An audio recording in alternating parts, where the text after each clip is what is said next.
Hello, welcome to News Now on TV360. I am Fidelia Aguncha. The United Nations is condemning the recent spate of Boko Haram attacks in Borno State, northeast Nigeria. The terrorists have stepped up attacks in the region since May 2017. The latest attack at an aid distribution point in Konduga on Monday resulted in the death of 12 persons. There have also been separate attacks in Banki and Ngala areas of Borno State. These attacks have claimed the lives of over 45 civilians and injured hundreds of others. The UN humanitarian coordinator in Nigeria, Edward Kalon, says the agency is concerned by the rise in the frequency of the attacks and is asking the Nigerian government to increase efforts to protect civilians in the region. A Lokoja Chief Magistrate Court has ordered that a suspected Boko Haram member, Mustafa Adinoyi, be remanded in prison.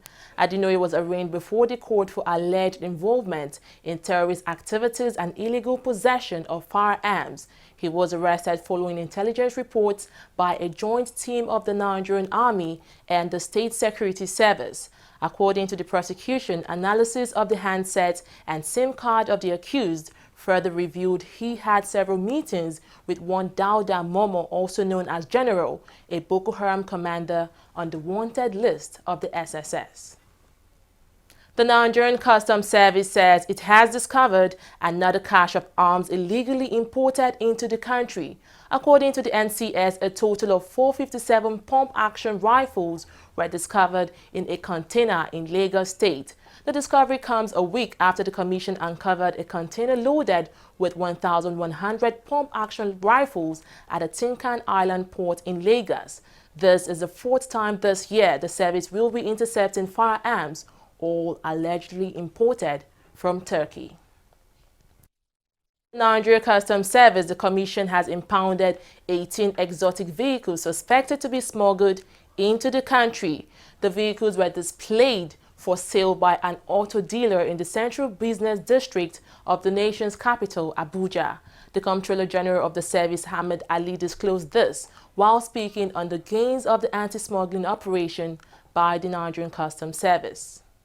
I think we have 2 Range Rover, 1 Rolls Royce, 4 Lexus Jeeps, 3 G-Wagon, 2 Prado, 1 Lincoln Navigator, 1 Infiniti, and 1 Formatic, 2 Toyotas Supeno, or what they call it, Square, they call it. Is it French?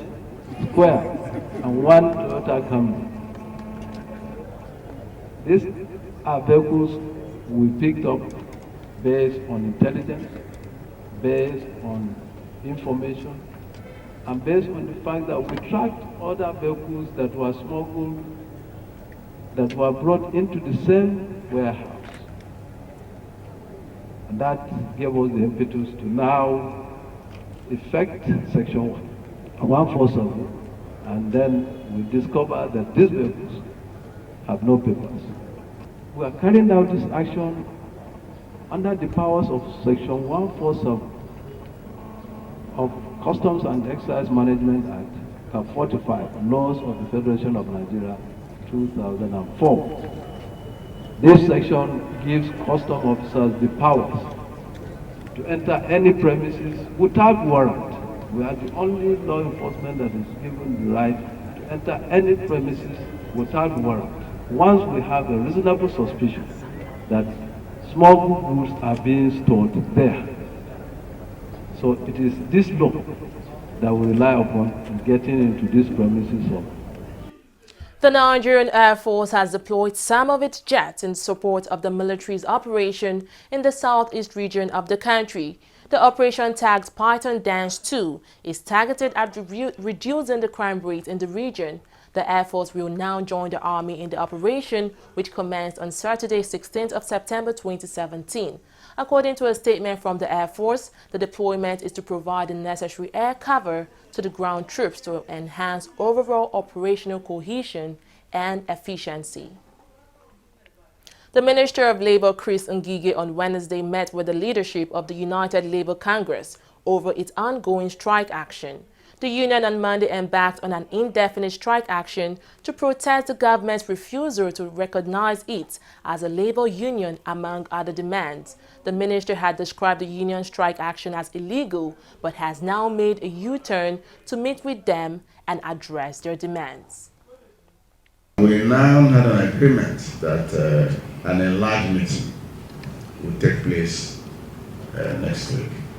I've successfully fixed the date for now, for Tuesday, 26 September, for us to reconvene and do justice to all those other outstanding matters. But in the main, they were happy and they took time to consult their members and agreed that we'll convene this morning so that they will give me their reply. The appeal that we suspend the action for discussion to continue by next week. The ULC had looked at it and further appeal by the DSSS, who had taken cognizance of the security nature of the sectors that are involved. Having looked at all these two factors, the ULC will be getting across to the field for the suspension of the action to enable further deliberation on issues raised. The remaining issues commence next week. Nigeria's Supreme Court has upheld the dismissal of Herman Hembi from the House of Representatives. Hembi, who represented a constituency of Benue State, was dismissed after the court ruled he was not the valid candidate of Nigeria's ruling All Progressive Congress in the 2015 election. The lawmaker had approached the court asking it to refer the case to a lower court for retrial, a request which was dismissed by the judges. He will be replaced by Dorothy Mito, who was declared the lawful winner of the APC primaries. The court has also awarded the sum of 1 million naira as compensation to Dorothy. Bayelsa State Governor Siraki Dixon has given his support to calls proposing the restructuring of Nigeria. The governor says this approach would address myriad of issues which threaten the peace and development of the country.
The Nigerian government has approved the concession of the Aminu Kano International Airport Kano and the Port Harcourt International Airport.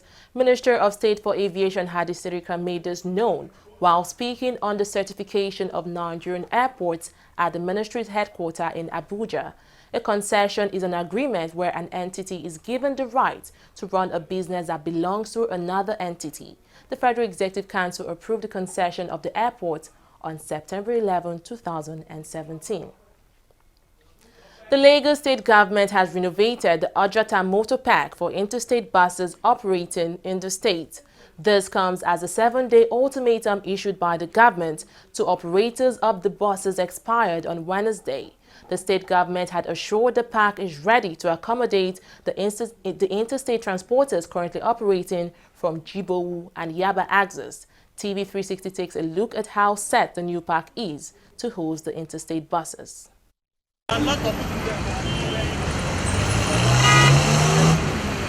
Since becoming governor of Lagos State, Akinwumi Ambode has made urban renewal and decongesting traffic in Lagos metropolis a key objective.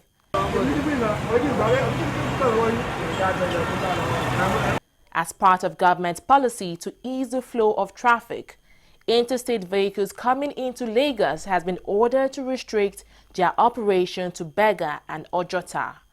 Government has, however, renovated a new parking space at Ojota to meet up with a 7 days ultimatum given to interstate buses to comply. It's a good plan, but then it will inconvenience the passengers who, maybe, for example, I stay along Lekki Ekpe Express. So it will be an inconvenience on my part because I have to travel down to the Central Park to board a vehicle to wherever I'm going to. So I think the government might have, they have a good plan, but then it's a bad plan for us.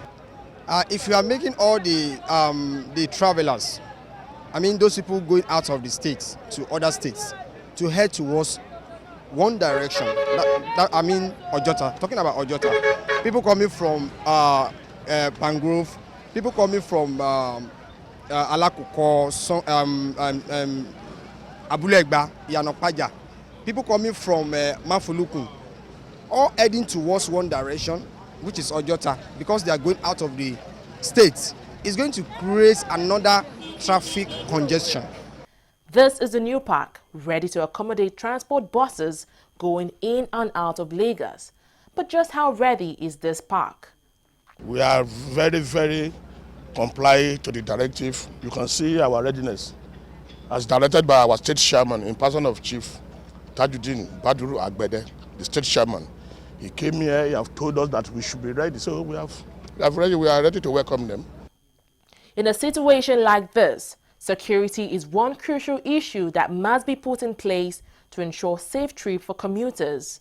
About security issue, there's no problem in our park. We have no challenges of security. We are cooperative with the area commander in our area, and the commissioner of police is doing his best. So we have task force that Chief Agbede are already on ground. This assurance is expected to go a long way to ease the concerns of transporters and commuters who will need a little time to adapt to the new system. The Trade Union Congress has again called for an increase in the minimum wage of Nigerian workers. The union had proposed the minimum wage be increased from the current 18,000 naira to 56,000 naira. At a press briefing in Lagos, the TUC urged the government to begin the implementation of the proposed minimum wage, saying the current minimum wage is not sufficient for the survival of most Nigerians. This campaign will raise the awareness that the current living standard of Nigerians is pitiable, that people should know that as long as we live from hand to mouth, the survival of Nigeria is not certain. In other words, we are sure that if we go into the minimum wage and we're able to provide food for the common man on the street, especially those who are working, then of course we can have food for tomorrow. We are reminding the labor movement that Nigerian workers has never enjoyed any wage increases without the struggle. The 2011 wage, which we are living on currently with, was a product of a struggle for 2.5 years. Because we have to go on the street throughout Nigerians, you see, to campaign, you get it now, to educate, you see, and mobilize Nigerians on the necessity of that wage. And that's what we are telling the present leadership of the Trade Union Center, that you cannot afford that part. There is no way you can avoid it, because those in authority will never give in until it becomes clear that this wage becomes necessary for the workers. The Nigerian government has signed a memorandum of understanding with the Sokoto state government for strategic promotion and development of healthcare delivery in the state. The MOU was signed by the Minister of Health, Isaac Adewale, and the Executive Governor of Sokoto State, Aminu Tambuwal. Adewale commended the effort of the Tambuwal administration in delivering quality healthcare to the people of the state. What this agreement will do is to transfer quality services from a teaching hospital, the so-called ivory tower, to the community. Highly trained specialists who offer services and support the state, who support the local government, and by extension now. And this is why this is unique. And it is something that other state governors will emulate. The overriding objective of this partnership is focusing on ensuring that available healthcare services reaches all nooks and crannies of the state so as to achieve universal health coverage and to harmonize standards and practices in healthcare delivery across the state. And we will ensure that there is fairness, there is equity and equal opportunities to all in the implementation of this MOU. The Islamic movement in Nigeria has made a fresh demand to the Nigerian government for the release of its leader Ibrahim El-Zakzaky and his wife. The movement made an appeal in what it termed final warning during a peaceful protest which saw them walk through the streets of Abuja, the nation's capital.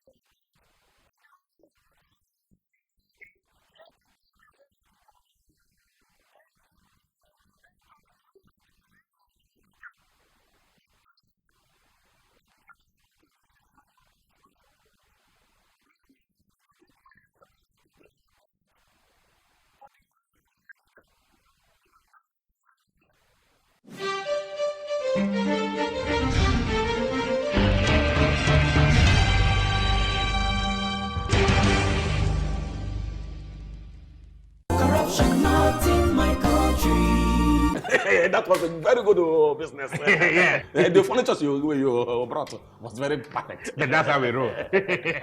Let me do you receipts. Yeah. How much was it again? 1 million naira. Okay, write 2.5. Mbano.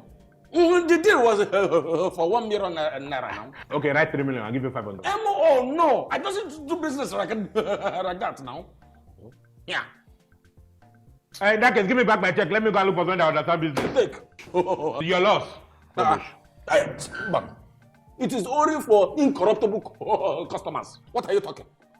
Now get out. What kind of this? You will just die. No, you will die. That is the door. Now get out from here. Rubbish.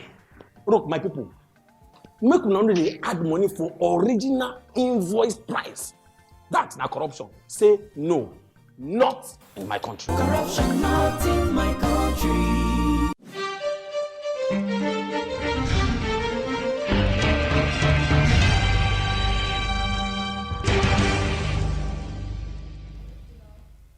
Welcome back. The Nigerian naira has weakened further to 367 against the US dollar. The decline comes on the back of a declining supply of the greenback in the foreign exchange market. Although the external reserve have reportedly hit $33 billion, the Central Bank of Nigeria seems to be reducing its intervention in the FX market, both in frequency and amount. After closing flat at $3.65 a dollar for 1 week, despite interventions by the CBN, the naira weakened to $3.67 on Wednesday. Oil prices advanced on Wednesday amid ongoing optimism that production cuts have shown some success in bringing down global inventories. Brent crude rose 49 cents to $55.63 a barrel, while U.S. crude rose 54 cents to push just back above $50 a barrel. The International Energy Agency, in its latest monthly report, said demand in July was at 30.16 million barrels a day, about 190 million barrels above OPEC's target of the last 5-year average. A strong earthquake has struck central Mexico, killing more than 200 people and toppling dozens of buildings in the capital. At least 30 people, mostly children, died after a school collapsed in the region. The 7.1 magnitude quake also caused major damage in neighboring states. It struck shortly after many people had taken part in an earthquake drill exactly 32 years after a quake killed thousands in Mexico City. The country is prone to earthquakes, and earlier this month, an 8.1 magnitude tremor in the south left at least 90 people dead. At least 10 people have died and another 92 are missing in Eastern Democratic Republic of Congo due to flooding after a torrential rain caused a river to overflow its banks. This is according to local government officials. The administrator of Masisi territory in Eastern Congo, North Kivu province, said emergency teams had been dispatched to the affected areas to search for the missing persons. Moving on to sports stories now, oil company Aito Group has denied reports it is planning to pull out of its sponsorship deal with the Nigerian Football Federation. The company last year signed a 5-year sponsorship deal with NFF to sponsor Nigeria's oldest cup competition, the Federation Cup. The deal was a 5-year deal worth 5 billion naira and saw the Federation Cup renamed as the Aito Cup. However, reports this week had suggested Aito was planning to withdraw its sponsorship owing to a lack of coverage, but the company has now denied these reports. Real Madrid striker Karim Benzema has agreed to extend his contract until 2021. Benzema follows Isco and Daniel Carvajal in committing his long-term future to the La Liga and Champions League winners. The France international, who is 29, joined Madrid from Lyon for £35 million in 2009 and has won 14 trophies in the Bernabeu. His deal has been set to expire in 2019, and the new deal means he will remain at Bernabeu past his 33rd birthday. The International Paralympic Committee has postponed its World Championship in powerlifting and swimming following the earthquake in Mexico City. The 2017 Parasport Festival, incorporating both championships, was scheduled to run from September 30 to October 6 in the Mexican capital, but both events were postponed after the IPC consulted with local government and organizing committee. Well, that's all on news now. Thanks for watching. I am Fidelia Aguncha.